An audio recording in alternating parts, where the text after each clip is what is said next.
Beerus and Champa struggled against a powerful monster. Hello guys, this is Mr. 60 Anime, and today we'll be discussing part 2 of the Dragon Ball Hakai special chapter. But before we begin, please make sure to like this video so you can stay updated with more content like this. Let's dive into the continuation. The previous chapter ended with a scene where Beerus had already returned to his planet, and Whis accompanied him there. This is where part 2 of the Dragon Ball Hakai special starts. Part 2 begins with a scene where we see Whis currently flying through space as he escorts Beerus back to his home planet. During this quiet moment, Whis turns to Beerus and asks him if he's still sulking or holding a grudge over what happened. Beerus replies, clearly annoyed, saying that he simply doesn't like being looked down on or underestimated. Whis responds again, trying to calm him down. He tells Beerus that from now on, he shouldn't take Garoga's words too personally. Whis explains that the things Garoga said aren't actually going to affect Beerus in any significant way. In the end, it's still Lord Terran who will decide Beerus's fate, and Garoga doesn't have the power to make that decision for him. Whis then reveals a surprising piece of information. Garoga and Lord Terran have actually been bitter rivals for a very long time. Beerus is caught off guard by this and asks if what Whis is saying is really true. Whis confirms it, saying that both Garoga and Terran originally came from Universe 7. Their respective races lived on neighboring planets, but these planets had very limited natural resources. Because of the scarcity, both races were forced to search for additional resources elsewhere, which eventually brought them into conflict. As tensions rose, the fighting between the two races escalated until full-scale war broke out. This conflict marked the beginning of the deep-seated rivalry between Garoga's people and Terran's. Among their races, Garoga and Terran stood out as the strongest warriors. Because of this, their personal rivalry only grew more intense. There was even a point where the war wiped out almost every member of both races, leaving only Garoga and Terran standing alone on the battlefield. Their extraordinary strength was so impressive that they caught the attention of a hakai, a god of destruction, who became fascinated by their power and chose to make both of them his disciples. The hakai even tried to reconcile the two, hoping they could set aside their differences and work together, but the effort failed. Their hatred for each other ran too deep. When the hakai of Universe 7 eventually died, Garoga and Terran fought once again, this time for the position of the next god of destruction of Universe 7. Terran ultimately won, and Garoga was defeated. However, around that same time, Universe 6 happened to be in need of a new god of destruction as well, and Garoga was chosen to fill that role. All of these events happened 25 million years ago, and even now, their rivalry remains unresolved and continues to this very day. After Whis finished explaining everything to Beerus, Beerus finally spoke up. He remarked that Garoga was nothing more than a fool. Still, despite what happened, Beerus declared that he would strive even harder until he surpasses not just Lord Terran, but Garoga as well. Whis, clearly pleased by Beerus's determination, responded with a smile and said, "I'm glad to hear that from you." Right now, Beerus resides on a planet called Nekosi. It's considered one of the most peaceful planets in the entire universe. The beings who live there are called Nekosagans, and despite their peaceful lifestyle, they're actually known as the strongest mortal race in existence. However, there's something quite unique about them. Most Nekosagans spend long hours sleeping. They value rest more than anything else. At this point, we see Beerus flying above the planet, commenting that in the largest city of Nekose, many of the people there are extremely lazy. Honestly, he admits, it's kind of enviable. But unlike them, Beerus says he's not allowed to sleep much because Master Terran keeps him busy with intense training. Just then, Beerus notices a powerful explosion in the distance. Surprised, he remarks, "Looks like a mortal has just won a battle against his own laziness." As he flies closer to investigate, he sees Champa, who is currently deep in training. Beerus calls out to him and asks, "What are you doing? If you keep that up, you might end up destroying the planet."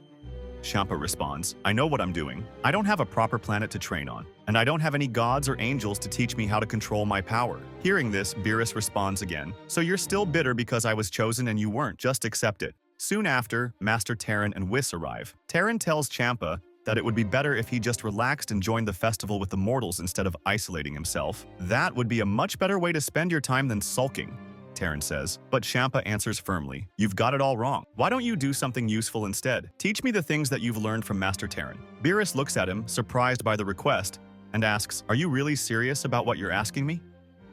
Some time passes, and we find Champa speaking up, asking Beerus, "Hey, why are you in such a bad mood? Did something happen?" Beerus, clearly frustrated, opens up and admits, "Actually, yes. I'm sick of being the most underrated among all the gods. I feel like none of the other gods from the universes really respect me. Even Master Terran looks down on me. I want to change the way they see me. Hearing this, Champa responds with determination, then earn their respect. If they won't give it to you, take it. Show them how powerful you really are. Beerus replies, that's easy for you to say, but proving my strength isn't that simple. How exactly am I supposed to do that? Before the two brothers could continue their conversation, an enormous explosion suddenly erupts in the distance, so powerful that it shakes the entire area and shocks them both. What was that? Beerus shouts, alarmed. Champa follows up, wide-eyed. That explosion! It destroyed the entire city in an instant. The camera shifts to planet Nikose, now trembling from the sheer force of the blast. Beerus, visibly concerned, asks, who could have done this? Without hesitation, Beerus flies off toward the source of the explosion, with Champa quickly chasing after him. Once they arrive at the destroyed area, Champa turns to Beerus and asks, can you feel that energy? Beerus nods and answers, yeah, the energy coming from this thing, it's not normal. It's dark, pure evil. Don't let your guard down. The two finally get a clear look at the creature responsible. Beerus scoffs and taunts it, saying, do you really think we'd be scared of something with such an ugly face? Without waiting for a response, Beerus suddenly charges in and throws a powerful punch, but the evil creature effortlessly blocks the attack, causing a massive shockwave from the impact. The battle intensifies as the evil entity counters with a flurry of attacks, but Beerus skillfully dodges each one with ease. As Champa watches from the side, he's clearly impressed. Beerus, he's getting stronger. He's actually being serious now. This is different. Then, in a dramatic turn, Beerus unleashes a magical technique, blasting the evil creature far back with overwhelming force. He looks at the wounded enemy and declares, that attack was for all the innocent people you've killed. Champa steps forward, cautiously asking, is it dead? Beerus turns to him and smirks, of course. What do you think? Just as things seemed to settle, the evil creature suddenly launched a lightning-fast charge, and before Beerus could react, it managed to grab hold of him. But Champa didn't waste any time. With perfect timing, he landed a powerful kick that sent the evil creature flying. While the monster was still mid-air, Champa unleashed a barrage of energy blasts, raining down wave after wave that all hit their target directly. Are you all right? Champa asked, still catching his breath. What even is that thing? It doesn't belong to this world. Beerus responded, still puzzled. I'm not sure, but I can sense something strange. It feels like this thing has some kind of personal connection to me. Champa looked serious and replied, I don't know how that thing pulled off such attacks, but one thing's clear. It's getting stronger. If we want any chance of defeating it, we'll have to fight together. But Beerus just scoffed and teased, fight alongside you? I'd rather lose. Just then, the evil monster came charging again, but both Beerus and Champa dodged in time. Beerus taunted, come on, ugly, try and catch me. While the creature was up in the air, both brothers coordinated an attack, charging up their energy and firing a powerful blast directly at it. The explosion was massive, shaking the area. For a moment, they thought the fight was over. But to their shock, the evil monster was still alive, barely even scratched. This can't be, Champa muttered.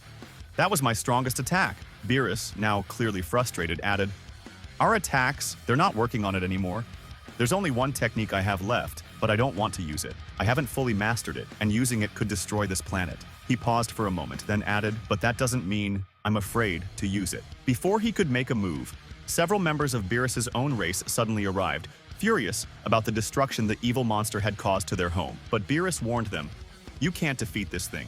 Stay out of it. Still, they refused to listen. We'll take it down together, one of them declared. Beerus sighed, fools, just run. And just like that, the four Necosagans charged in, but they didn't stand a chance. In an instant, the evil monster released a massive energy attack that completely erased them from existence. But it didn't stop there.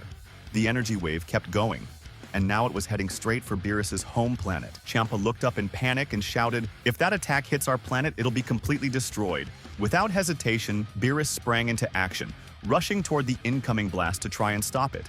Meanwhile, Champa decided to take on the evil monster himself, to buy Beerus some time. But Champa was quickly overwhelmed. The monster easily caught him and left him helpless. Back on the other side, Beerus finally used the secret attack he had been holding back, his most powerful move, one he had intended to save for defeating the evil monster.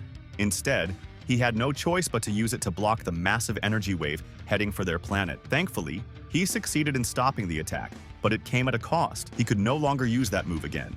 Just then, Champa came crashing down from the sky, severely injured and barely able to stand. Gasping for breath, he managed to say, this enemy, it's getting stronger. Beerus was stunned. Seeing Champa in that condition shook him. But what truly shocked him was the sight of the evil monster once again charging up a massive energy blast, stronger than anything they had faced so far.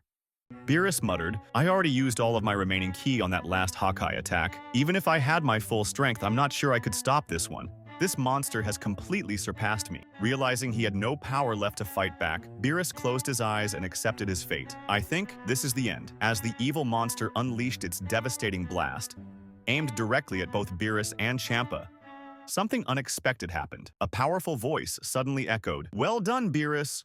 You fulfilled your duty as a god of destruction." In an instant, Master Terran appeared, arriving just in time to intercept and cancel out the evil monster's overwhelming attack with ease. Master Terran looked at Beerus and calmly said, "This fight is not yours anymore. This is a battle meant for a true god of destruction." And with that, the scene faded to black, marking the end of this intense chapter.